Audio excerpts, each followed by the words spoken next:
বিএনপির প্রতিষ্ঠাতা ও সাবেক রাষ্ট্রপতি জিয়াউর রহমানের ৯০তম জন্মবার্ষিকী উপলক্ষে শেরেবাংলা নগরস্থ তাঁর সমাধিতে নেতাকর্মীদের এই ঢল। বিএনপির বিভিন্ন পর্যায়ের নেতাকর্মীরা ফুল দিয়ে সমাধিতে শ্রদ্ধা জানান।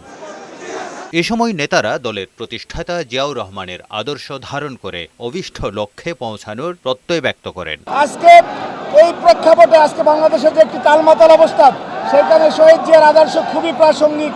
যদি শহীদ জিয়ার সেই সকল অংশীদানের ভিত্তিতে যে বাংলাদেশ গড়ার প্রত্যয়, সেটিকে আমরা ধারণ করতে পারি। শহীদ রাষ্ট্রপতি জিয়াউর রহমানের জন্মদিনে আমরা বলতে চাই, আগামী দিনে গণতন্ত্র প্রতিষ্ঠার জন্য বিএনপির চেয়ারম্যান জনাব তারেক রহমান জনগণকে যে ভোটের অধিকার ফিরিয়ে দিয়েছেন, সেই জনগণের ভোটের অধিকার প্রতিষ্ঠার মধ্য দিয়ে বাংলাদেশে আবার গণতন্ত্র প্রতিষ্ঠা হবে। বিএনপির পক্ষে শ্রদ্ধা জানান দলের মহাসচিব মির্জা ফখরুল ইসলাম আলমগীর সহ সিনিয়র নেতারা।